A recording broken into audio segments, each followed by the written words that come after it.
Ne me touche pas. Ne me touche pas. Je t'en supplie. Ne me touche pas. Pardonne-moi. Pardon, ne me touche pas, s'il te plaît. S'il te plaît. Déborah, s'il te plaît. On va se relever, s'il te plaît. Sois forte. Hein? Tu es méchante, Déborah. Tu es méchante. Allez, relève-toi. Tu es mauvaise. Tu es l'incarnation du diable. S'il te plaît, casse-toi. Sincèrement. Tu es méchante. Tu es méchante, Déborah. Tu es méchante. Tu es méchante. Mon frère, que le Seigneur vous fortifie. C'est pas facile, je le sais, que Dieu vous fortifie, mon frère. Soyez fort. Soyez fort. Soyez fort.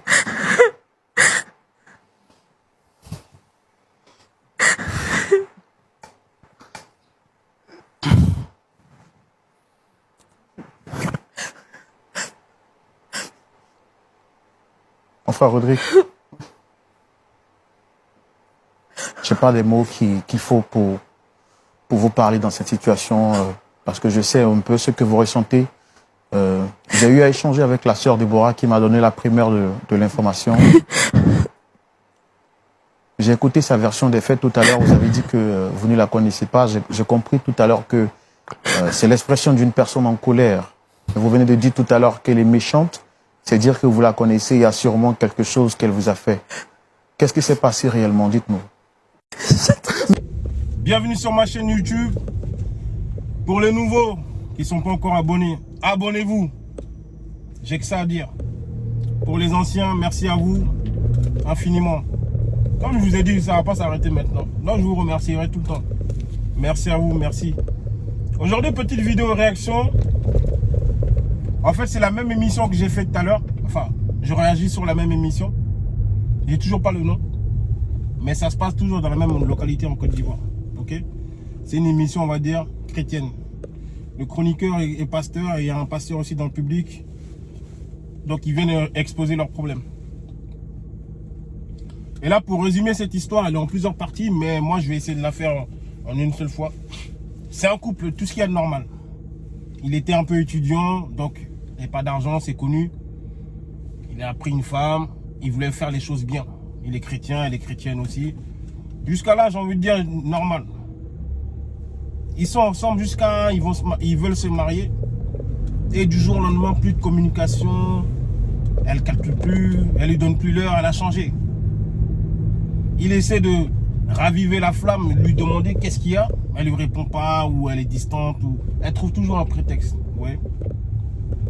Jusqu'au jour où il a dit ça à sa famille. Parce qu'en Afrique, ça se fait assez souvent. Quand on veut régler des problèmes de couple, on fait intervenir la famille. La famille, sa propre famille et la belle famille en général. Il a essayé de faire ça, personne n'a réussi à la raisonner. Elle était butée dans son truc. Pour elle, elle voulait que son homme ait une situation tout de suite. Donc, impatiente qu'elle est, elle a pris ses clics et ses claques, NC4 est partie. Donc, ça veut dire qu'elle l'a laissé dans un chagrin énorme. Évidemment, lui tenait à elle, il était amoureux d'elle. De toute façon, vous allez voir dans la vidéo, il pleure, il est vraiment en larmes. Pour qu'un homme soit vraiment en larmes pour une femme, c'est qu'elle l'a touché. Ouais. Donc, elle est partie. Quand elle est partie, évidemment pour un homme, hein, parce que selon les stats ou la vidéo que j'avais vue, mais c'est de la mytho, moi je savais de toute façon c'était du mensonge. Il y avait une vidéo, une pseudo-avocate qui dit que oui, les femmes divorcent le plus, mais quand les hommes, eux, divorcent, c'est parce que c'est par solitude. Ils veulent pas être seuls, donc ils ont déjà une roue de secours, ils ont déjà une meuf de côté, alors que c'est faux. Moi je le sais depuis la nuit des temps, une femme si elle te quitte, c'est qu'elle a déjà un autre mec derrière. Et c'est prouvé. Donc là, elle l'a quitté, elle avait un autre mec, elle l'a quitté pour un autre mec, elle est partie, il est enceinté, il a dû lui faire croire mondes et merveilles comme on dit.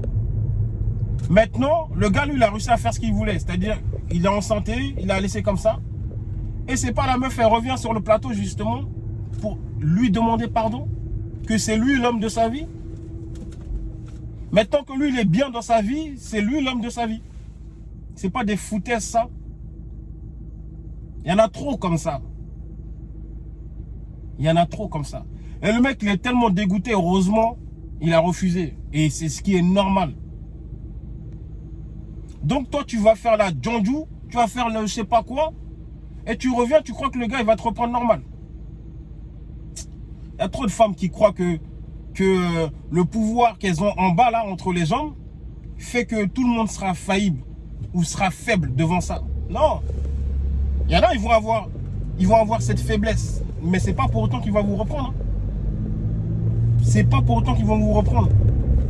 Tu vas faire ta vie, le gars il t'enceinte, il te laisse, c'est parce qu'il te laisse, tu viens revoir le gars. Et c'est ce qu'il lui demande. Parce que, qui nous dit, et moi, de toute façon tout le monde le sait, si ça se passait bien là-bas, il ne serait jamais revenu.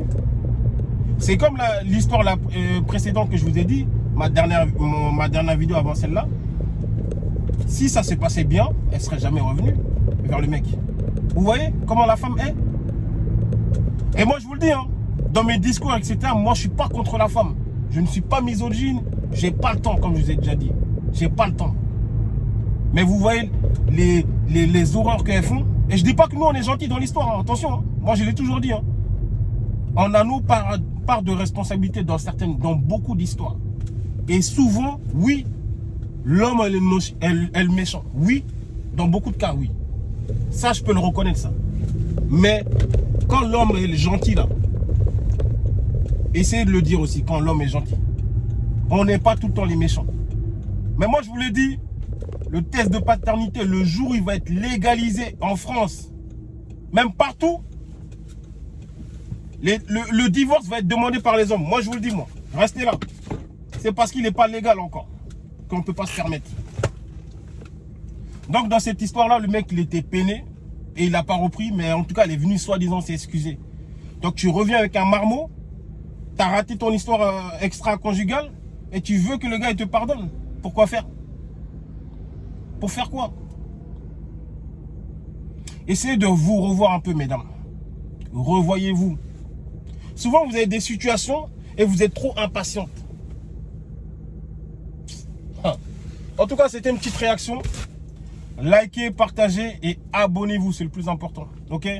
Merci à vous infiniment pour les anciens et pour les nouveaux, abonnez-vous. C'est gratuit, il n'y a rien à payer. À bon entendeur, salut.